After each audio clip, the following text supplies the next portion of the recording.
are you doing that's so important that you can't spend 30 seconds on the phone?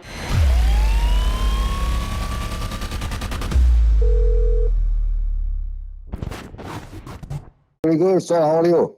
Never felt better, never had more. You Good. have What can I do for you, buddy? this, I'm interested in talking lease terms if and when the time is right. I want to give you a long-term lease. The address you gave me, that is the laundromat, right? Correct. Yeah, you want to lease it? I have a tenant there. How can I lease it to you? Well, maybe not today or tomorrow or next week, but call this an introduction. How can you lease it? Simple. I can give you a tenant. You can walk to it, and there is an owner stay most of the time in the morning. You can talk to them. So let's pretend I've got several locations in 3 states, which I do. It wouldn't be a pretense. And I don't look to buy the existing business. I'm not in a hurry, Linton. If you are not buying the existing business, who's giving you? You're trying to get some free. Sure, that's the second time you've asked me. Would you like to hear the actual answer or no? No, I'm a real estate agent. I don't do free things. I want to sell it. If they want to sell it, I'll make $50,000 out of it. Or I'll give you free. What's the sale price? They are asking for $650,000 for body. Oh, okay. So the laundromat's for sale for $650,000. No, I can get you. I'd rather have you contact with the owner if you're interested to sell it. As much my understanding. So we've got three different threads going here. Number one, you're the realtor. Do you own the building or you work for the landlord? I work for the landlord. Okay. You're fired. Get the hell out of here.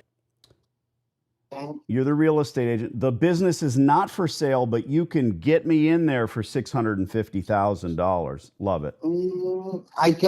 As whatever it is, I can talk to them. They sure. Sell it at that price. How are you valuing the laundromat at $650,000? Their equipment, their business.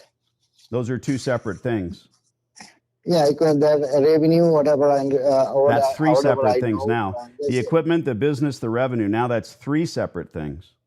Right. So you're a business broker? I would prefer you go straight to them and ask them if they want to sell it. I get it. Sure. So then I can ask for what is their income, what is their revenue, what is their equipment worth. I didn't do all the valuation. And they are not for sale. I just don't go there and spend my time. If you're interested, I can do the legwork. If they're interested, I'll let you know. If they don't, they don't. But as my understanding, you're looking for something, people who cannot run it, you want to lease it, and you go from there. But it is not that kind of situation. They are doing good business. So why would I give you or anybody else, let's just say it's $100,000 versus $650,000. It's a failed, disgusting laundromat. They're not running it properly any longer. And you know that. We both know that. I mean, the place is horrible. Honestly, I don't have no time to spend. Oh, now you don't have time. But you're going to make all this money selling the business. No. Do this instead. I have an idea. Instead of being extremely rude and acting like I'm selling something, you've turned this telephone call. You're a real estate agent. In that capacity, you work for the landlord. That's the capacity I want to speak to you in. Not as a salesman, not as a lemonade stand, etc. So we can part as friends and you can say, well, that doesn't work today. But when this tenant leaves... Honestly, bro, yeah, I'll keep in mind, okay? Thank you. I appreciate your time. What the f*** are you doing that's so important that you can't spend 30 seconds on the phone? Explain it to me. You're a licensed real estate agent? Are you in the MLS? He hung up. He gave up. Oh, wow. I know what I heard and I know what I understand, having done this so many times. What did you hear? What just happened? What didn't happen? I mean, the guy comes back and says he can get it for $650K and has no clue about the business, profit, probably no clue about laundromats either. And he's sitting here quoting prices. I mean, that's probably borderline illegal, or at least against his license. What the hell? What are you interested in? What physical thing do you like? Be it anything. Watches or Harley Davidsons or fast cars. Is there anything like that you're intrigued by? I'm into watches. Okay. So let's say there's a Rolex that you want. And let's say you find that watch at a decent price on eBay, right? But the difference is the eBay listing shows that that watch is also for sale in a local shop. You with me so far? Yep. And the price is $10,000, and it's a good price for that model. It's a good price, as long as the condition is what they say it is. So you walk into that shop, you're physically standing there because you found the address on the eBay listing, and the guy says, hey, we could haggle in person, come on in. And you walk in there and you say, I want to give you $9,000 for this piece. And the first thing the guy says is, oh, come on, it's listed on eBay. If I sell it on eBay, I'm going to make 10, and I'm going to have to pay the fees, and I'm still going to come up $800 ahead. And you're over here telling me 9? It's not going to happen. And then he starts telling me that he's busy and that he's in a hurry and that he's got to go to lunch and everything else. Why is he then and there saying those things to you? Why? He's, I don't know. He just doesn't want to deal with you. You don't know. Because he's waiting for the next sucker to walk in the door. He's done with you. He's become rude, desensitized to the conversation. He's telling you excuses. He's in a hurry. That scenario, face to face, it's very hard for people to do that. Very hard for people to negotiate.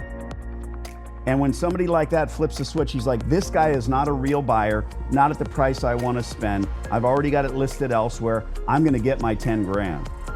And he flips a switch and he tells you to get out of his shop because he's looking past you, okay? This particular guy, now, he didn't like when he said it's $650,000 even though it's not for sale, even though I'm a realtor, even though I'm this and that. Okay, he's gonna get a special place in my heart and my phone. The way he's listed in my phone, you don't wanna know. He is not the landlord. He went from, you want something for free. He knew exactly where I'm coming from and what I'm doing. And all the hundreds of stores that I've put people in over the years, not including my own locations, it works every time. We might call this guy in a year when this tenant has vacated, and this isn't a horrible laundromat, but he goes from it's not for sale to I can't lease it to you for free to it's for sale. So let's play the game. 650 grand, great, let's do it. Where did you arrive at that price? And he said 4 things that are unrelated.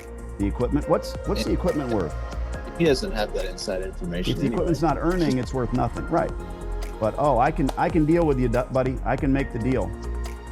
I can't combat that, nor will I call him back and waste time, energy, effort. So your next question, what do? Well, note this place, keep a close physical eye on it. When you see something change there, something extreme would be the doors are chained shut, obviously. Then when we call, it's a very different scenario. We went from $650,000. The biggest, most beautiful laundromats on planet Earth don't sell for 650 grand. Come on.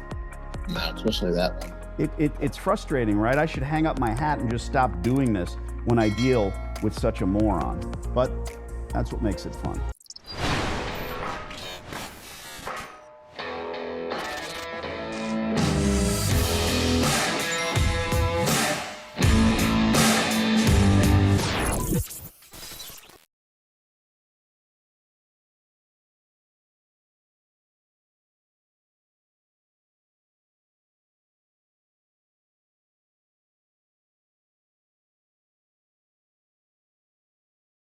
I'm pretty sure this hot water heater's got a few more good years left in it.